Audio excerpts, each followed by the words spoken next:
Uy! Hindi. Madali. Ay, pabilis. Nababasa ka.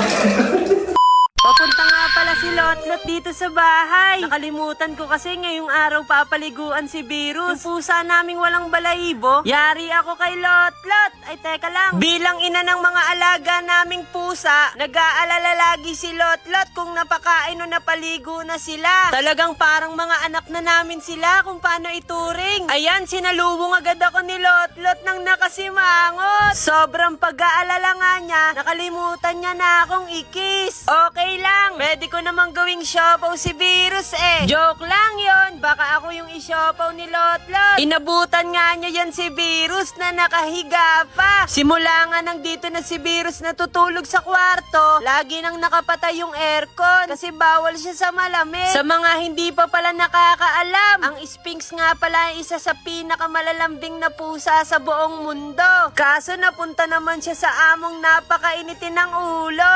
Joke lang! Habang papaliguan na nga namin si Virus, nagulat kami nandito din si Primo. Siya yung una naming pusa. Kaso hindi ngayon yung araw ng ligo ni Primo. Nagpakulo na nga pala ako ng tubig. Ayan pala yung pinapaligo ni Virus kapag naliligo siya. Para hindi siya ginawin. Ginawin kasi si Virus kapag naliligo. Kaya lagi kami nagiinit muna ng tubig. O kaya minsan yung mga ulo.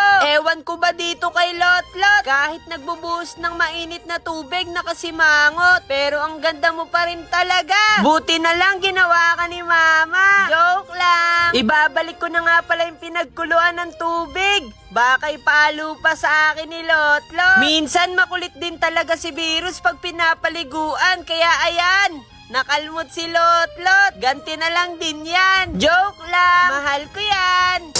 Mahal, tayong dalawa lang na dito. Kita mo may dito. Tayong dalawa lang. Dito sa siya. Ano gagawin? Wala, siyempre, tayong dalawa lang nasa loob ng siya. Babasahin ko na! Woo! Tayong dalawa lang nasa loob ng siya. Anong gagawin ko? Tulungan mo ako dito kaysa mag-video-video ka dyan. Niloloko ko nga pala si Lotlot dyan na kaming dalawa lang nasa loob ng CR. Kaso baka tabuin ako. Madali lang palang paliguan si Virus kumpara sa ibang mga pusa. Kasi si Virus walang balahibo. At hindi siya makulit katulad ni Primo. Kaya lang, kailangan maingat ka talaga sa pagpapaligo sa kanila. Kailangan hindi mapasukan sa tenga. Kasi kapag naiirita sila, nagwawala rin sila. Manang-mana sa amo niyang si Lotlot. Joke lang yun, sisukang Lotlot. Tumabi na nga ako kay Lotlot para paliguan si Virus para mabilis. Ang hirap talaga magbiro sa masungit. Ganto nga pala magpaligo ng pusa. Kumuha ka ng shampoo tas humawa ka sa...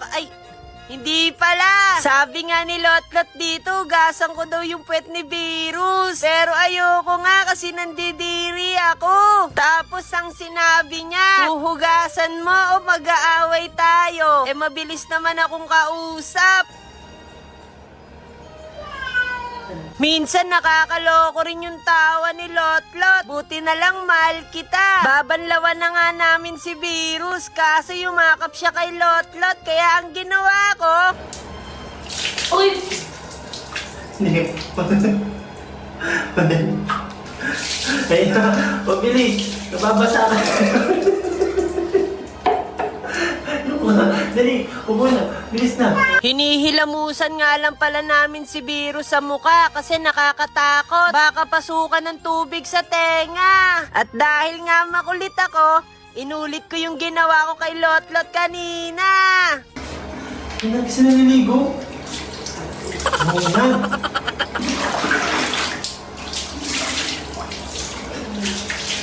Ayan nga, kinarga na ni Lotlot si Virus kasi nakalimutan ko na naman kumuha ng tuwalya. At dahil basa na din siya, wala na rin siyang choice kundi kargahin si Virus. Ayaw na nga akong pansinin ni Lotlot. Ano na naman kasi? Paano binasa mo? Ang dali nga lang palang punasan ni Virus kasi walang balahibo. Kaya si Lotlot naman yung pupuna. Nagalit na naman. Naligo nga agad si Lotlot pagkatapos niyang paliguan si Virus. Kasi nga binasa ko siya kanina. Tapos nagulat ako, uuwi na daw pala siya. Magbabantay pa kasi siya ng tindahan nila. Tapos nagulat ako dyan kasi kala ko wala nang kiss si Lotlot.